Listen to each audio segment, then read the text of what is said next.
was the first day of second grade at a completely brand new school, and I was at recess, and I was absolutely terrified.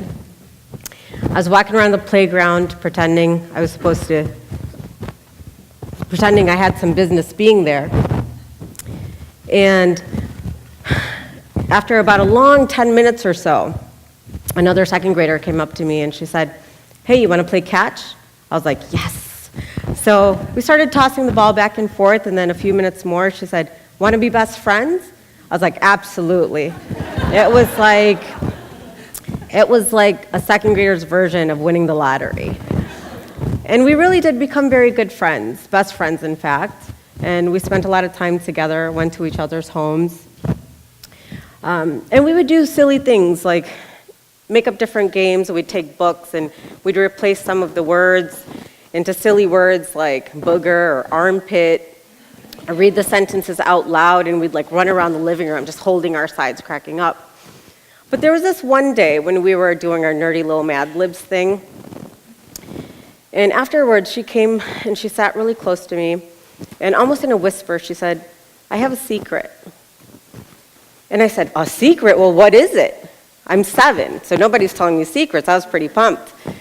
So she said, "But you have to promise you won't tell anyone." And I said, Yeah, I promise. What is it?"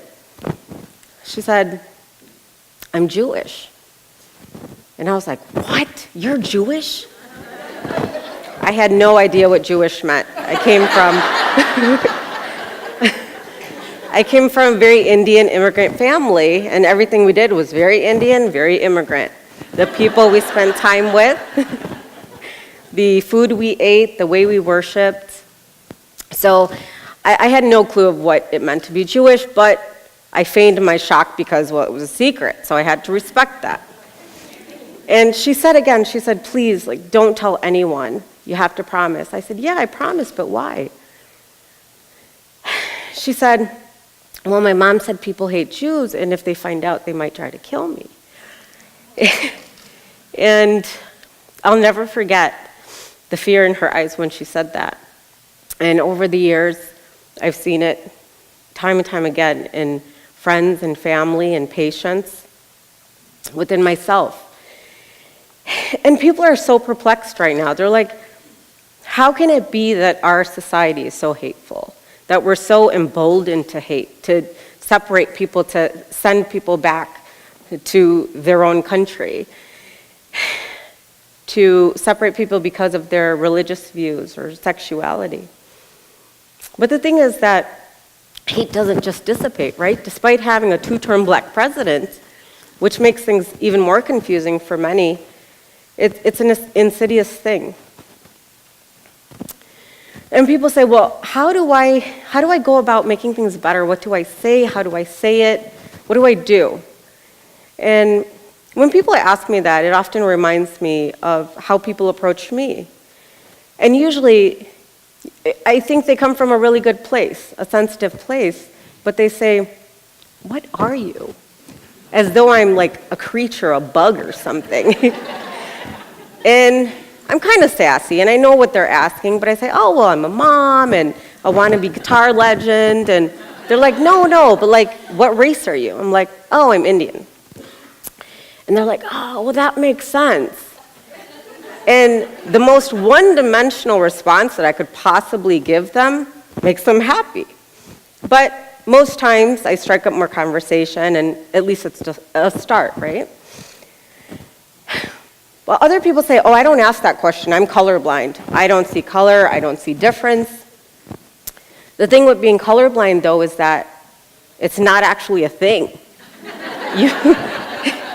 You can't unsee the fact that I'm brown right now, as hard as you might try, or that I'm a woman, or that many things, right? And the bigger issue is if you don't see color and you don't see differences, you also don't see the realities of injustice and the fact that there are many systemic barriers deeply hurting many, many people in our country and in the world.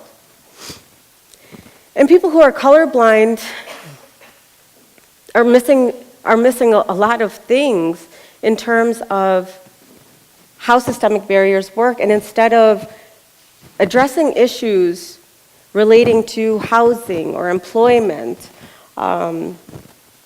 people tend to blame individuals and say, well, he's just not working hard enough. Or, well, why don't they just move out of that terrible neighborhood if it's so violent?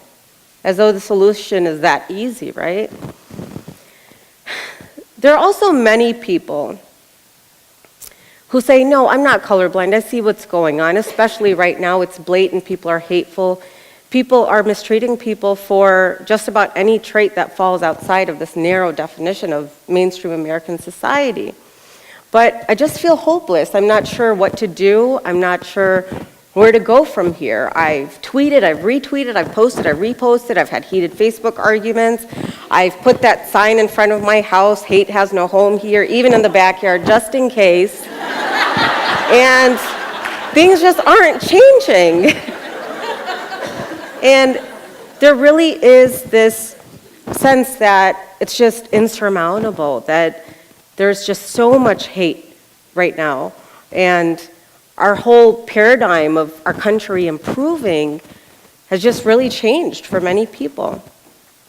But I do believe that there is an important place to start. But it may seem counterintuitive, maybe paradoxical even, but I believe that it's so important for us to quiet our minds and to really reflect on the interference that's happening within ourselves.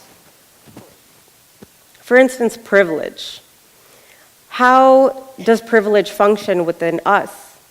And many of us are privileged in different ways. And how does it impact other people? For instance, what does it mean to be male in America, to be white, to be heterosexual, to be in a certain socioeconomic bracket, to be Christian? All of these things come with a great deal of power, privilege, and sometimes we forget these things because we live them. It's not that we're bad people, we're all good people. But we may forget or we may get comfortable. And the more insidious thing beyond privilege is implicit bias. Implicit biases are those rapid assumptions that we make about people. You know, what do you think about when you meet somebody wearing a snug dress, a short dress? What do you think of when you see two men holding hands? What assumptions are we making? Or how about when we are exiting 290 on Austin on the expressway ramp and we see someone who's asking for money? You might say, I'm not giving that guy my change. I know exactly where it's going. And he's going to go to the closest drug house. And we went from 0 to 60, making assumptions, really 0 to 3 seconds, making an assumption about this gentleman who clearly has fallen on bad times. We don't know why. We don't know his story. Or we might say, look at him walking up and down that ramp better than I can on this hot day. Like, he can go get a job. But can he? What if he has some serious medical illness or severe mental illness? That's not something we can see. What if he has cognitive impairments that aren't obvious and he's not, in fact, able to get a job? And the thing is, with our assumptions, they're so quick and they're so integrated into our lives. I mean, a lot of these things we were taught at a very young age, and they've been reinforced. They've been integrated so much that we believe them to be truths. We think that our assumptions are all facts and we know it all and we're right. But are we right?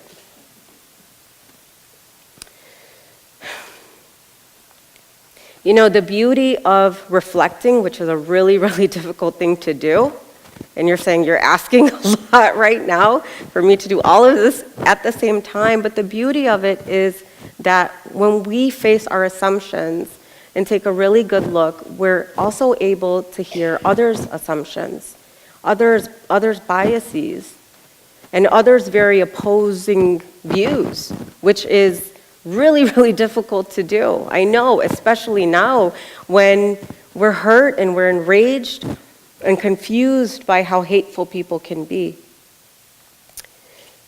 But even with the most opposed views, and I say most, and I'm thinking we're typically not dealing with the tiki torch variety, We're typically dealing with people who have assumptions, but care about people generally, but hold very strong to their views. We can feel, like Kathy was saying, very outraged, right, on both sides. But when we're able to reflect within ourselves, we're able to hear others better. We're able to put aside our anger. We're able to defer our anger. We don't have to stop being angry. We don't have to stop being outraged, because as we heard, that's a very powerful thing, and we can do something really good with that. But we can defer it so that we can really listen to people. And when we listen even to people of different backgrounds, of different areas of thought, we may even find some common threads. And that's a really cool thing to experience. Now, you might be saying, well, I'm just way too angry to listen right now. Like, I can't listen. I need to yell, I need to scream, I need to talk, I need to do something. I need to put up more signs, maybe in my gangways, maybe on my car, something. I need to do something. I need to go back on social media, on Facebook, and post more things. I have to. I can't do this. And that's fine. It's great. I mean, having social media it's a blessing, but it can also be a curse, because I believe it's weakening our ability to hear counter arguments, to really converse. Like, we click like when we like, we rant when we don't, and then we log off, and we're done, and we go about our day. And so we're not really processing what we're reading or sharing with people, right? And the beauty of conversation, of listening, is that we're processing, we're mulling things over.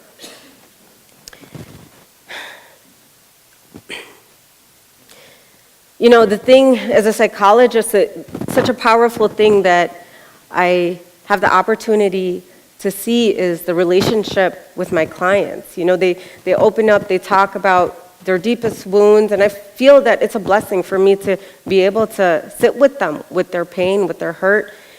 But it's not the technique that a therapist uses, it's not where she's gotten her degree, it's a therapist's ability to suspend judgment during that time, to really listen. And that's what transforms someone through horrendous things like gun violence and extreme trauma and veterans' PTSD and all types of really dark places. Listening is powerful. And you're all looking at me right now like I'm asking you to go out there and talk to the most obnoxious people that you know, and to do it face to face. You're like, I can't just do it on social media? No. I'm asking you to have these conversations, these difficult conversations, and you might be cringing inside, and you may not want to do it, but it doesn't hurt to listen. And in fact, when we're able to listen, others are more willing to reciprocate. So when we're ready to finally say something, and you're saying, oh, you're going to allow me to talk now? But yes, yeah, when it's our turn to talk and we've listened well, we don't have to state stats and facts and stuff we've heard on the news, because people are so desensitized to that, sadly. But what we can do, I think, for people to hear us well is to tell stories. In order to change the narrative of inequity, I believe we have to share our narratives, to be able to tell people how injustice affects us, how inequity affects us. So for instance, when people are like, oh yeah, but all lives matter, and you feel something bad inside, and you want to talk about the realities of how people are killed because of the color of their skin, and why Black Lives Matter even has to be a movement. It's okay to instead share a story of how you've been affected by injustice, how all lives should matter, but that doesn't apply to me or to a friend or to a true account that I've read about. Or when people say, oh, well, you're not really Latina, or you're not really Jamaican, because that person falls outside of the stereotype and maybe articulates themselves in a way that is surprising, or is like a brilliant entrepreneur, or doesn't fit those assumptions that people sometimes have. We can share how demeaning it is to say things like that. Like when people say that to me, when they're like, oh, you're not really Indian. I'm like, oh, would you like me to talk like this with the bobblehead movements? And yeah, sometimes I do the bobblehead thing. But I'm not Abu from The Simpsons. I'm not a caricature. You can't put me in a box. I'm too sassy for that.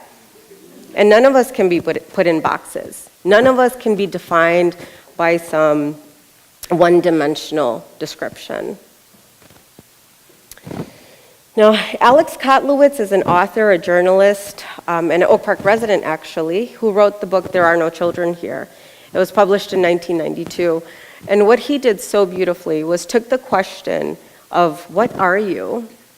And he transformed that through narrative into, who are you? He told the story of a black family living on the west side of Chicago in the Henry Horner homes. And the what are you was, well, he really focused on two of the boys in the family, the younger boys. And so they were two black males living on the west side in poverty and in crime. But he took that and transformed that into who they really were. They were two young children who were facing barriers like a poor educational system, a broken justice system, a terrible housing system. And despite seeing people that they knew and cared about being killed,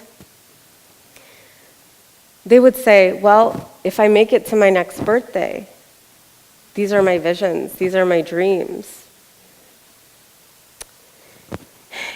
So what Mr. Kotlowitz did so wonderfully was restored humanity into an area of our city that was so highly dehumanized and continues to be. This book was written in 1992, which breaks my heart. So clearly we have a whole lot of work to do. But we can do it. All of us. We too can transform the question of what are you into who are you, if only we're first able to ask ourselves who we are. Thank you.